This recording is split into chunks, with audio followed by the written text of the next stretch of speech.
ഇന്ന് ഞാനിവിടെ ഉണ്ടാക്കി കാണിക്കുന്നത് മത്തങ്ങ കൊണ്ട് വളരെ എളുപ്പത്തിൽ വെറും 5 മിനിറ്റ് കൊണ്ട് തന്നെ ഉണ്ടാക്കിയെടുക്കാൻ പറ്റുന്ന നല്ലൊരു നാടൻ കറിയുടെ റെസിപ്പിയാണ്.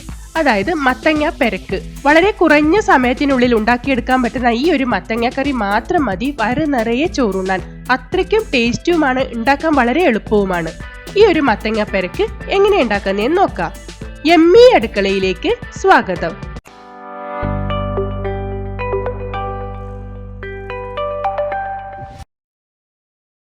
ഞാനിതാ ഇത്ര വലിപ്പമുള്ള ഒരു കഷ്ണം മത്തങ്ങയാണ് കറി വെക്കാനായി എടുക്കുന്നത്. ഇതിനി തോലൊക്കെ ഒന്ന് കളഞ്ഞ് ചെറിയ കഷ്ണങ്ങളാക്കി നുറുക്കിയെടുക്കണം. ഇനി നമ്മൾക്ക് മത്തങ്ങ പെരക്കുണ്ടാക്കാൻ തുടങ്ങാം. അതിനുവേണ്ടി ഒരു മൺചട്ടിയിലേക്ക് ഞാൻ അരിഞ്ഞു വെച്ചിരിക്കുന്ന മത്തങ്ങ കഷ്ണങ്ങൾ ഇട്ട് കൊടുക്കുന്നുണ്ട്. ഇനി ഇതിലേക്ക് കുറച്ച് ചേരുവകൾ കൂടി നമ്മൾക്ക് ചേർക്കാനുണ്ട്. ഒരു 3 പച്ചമുളക് ഞാനിവിടെ ചെറുതായി അരിഞ്ഞത് ചേർത്ത് കൊടുക്കുന്നുണ്ട്. നിങ്ങളുടെ എരിവിനനുസരിച്ചിട്ടുള്ള പച്ചമുളക് ചേർക്കാം, കാരണം നമ്മൾ ഇതിലേക്ക് ഇനി മുളക് പൊടിയൊന്നും ചേർക്കുന്നില്ല. ഒരു തണ്ട് കറിവേപ്പിലയും ഒരു 1/4 ടീസ്പൂൺ മഞ്ഞൾപ്പൊടിയും മത്തങ്ങയിലേക്ക് ആവശ്യമായിട്ടുള്ള ഉപ്പും ചേർത്ത് കൊടുക്കാം. ഇനി ഇത് വേവാൻ ആവശ്യമായിട്ടുള്ള വെള്ളം കൂടെ നമ്മൾ ഒഴിച്ചു കൊടുത്തതിന് ശേഷം മൂടി അടച്ചു വെച്ച് മത്തങ്ങ ഒന്ന് വേവിച്ചെടുക്കാം. ഒരു 3 മിനിറ്റ് കൊണ്ട് തന്നെ മത്തങ്ങ പെട്ടെന്ന് നമ്മൾക്ക് വെന്ത് കിട്ടുന്നതാണ്. നല്ല നാടൻ മത്തങ്ങയാണെങ്കിൽ നിങ്ങൾക്ക് ഈ മത്തങ്ങയുടെ തോലൊന്നും കളയേണ്ട കാര്യമില്ല. തോലോടുകൂടി കറി വെക്കുന്നതായിരിക്കും മത്തങ്ങ പെരക്കിന് കുറച്ചും കൂടെ ടേസ്റ്റ്. ഞാനിവിടെ കടയിൽ നിന്ന് വാങ്ങിയത് കൊണ്ടാണ് തോലൊക്കെ കളഞ്ഞ് കഷ്ണങ്ങളാക്കി എടുത്തിരിക്കുന്നത്. മത്തങ്ങ വേവുന്ന സമയം കൊണ്ട് ഞാനിവിടെ അരമുറി തേങ്ങ ചിരകി എടുത്തിട്ടുണ്ട്. ഇതിനി നമ്മൾക്ക് കൈവച്ച് നന്നായി ഒന്ന് തിരുമിയെടുക്കണം. തേങ്ങാപ്പാലൊക്കെ ഒന്ന് പുറത്തേക്ക് വരുന്ന രീതിയിൽ നന്നായി ഒന്ന് തിരുമി കൊടുക്കാം.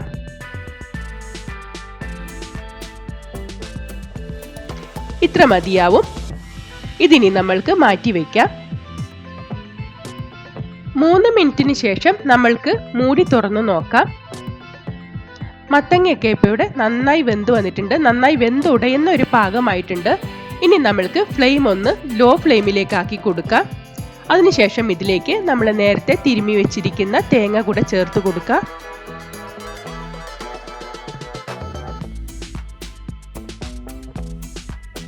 ഇനി ഈ തേങ്ങ മത്തങ്ങയിൽ എല്ലാ ഭാഗത്തേക്കും ആവുന്ന രീതിയിൽ നന്നായി ഒന്ന് മിക്സ് ചെയ്തെടുത്തതിന് ശേഷം തേങ്ങയുടെ പച്ചമണമൊക്കെ ഒന്ന് മാറി വരാനായി മൂടി വെച്ച് ലോ ഫ്ലെയിമിൽ 1 മിനിറ്റ് കൂടി ഒന്ന് മൂടി വെച്ച് വേവിച്ചെടുക്കാം.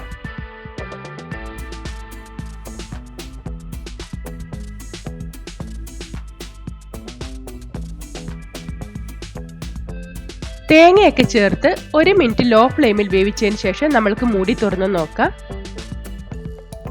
വളരെ ടേസ്റ്റി ആയിട്ടുള്ള മത്തങ്ങ പെരക്ക് ഇവിടെ ഏകദേശം റെഡി ആയിട്ടുണ്ട്.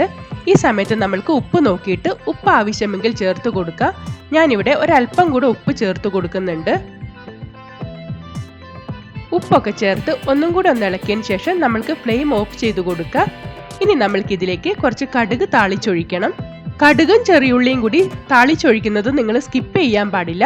അതും കൂടി ചേർത്ത് കഴിയുമ്പോഴാണ് ഈ മത്തങ്ങ പെരക്കിന്റെ ഒരു നാടൻ ടേസ്റ്റ് ശരിക്കും കിട്ടുന്നത്. കടുക് താളിക്കാനായി ഒരു പാൻ ചൂടായി വരുമ്പോൾ അതിലേക്ക് 1 ടേബിൾ സ്പൂൺ വെളിച്ചെണ്ണ ചേർത്ത് കൊടുക്കാം. നാടൻ കറി ആയതുകൊണ്ട് വെളിച്ചെണ്ണയോ നെയ്യോ ചേർക്കുന്നതായിരിക്കും നല്ലത്. വെളിച്ചെണ്ണ നന്നായി ചൂടായി വരുമ്പോൾ ഇതിലേക്ക് നമ്മൾക്ക് കുറച്ച് കടുക് ചേർത്ത് കൊടുക്കാം. കടുക് നന്നായി പൊട്ടിക്കഴിയുമ്പം ഇതിലേക്ക് കുറച്ച് ചെറിയുള്ളി നീളത്തിലരിഞ്ഞതും കൂടെ ചേർത്ത് കൊടുക്കാം.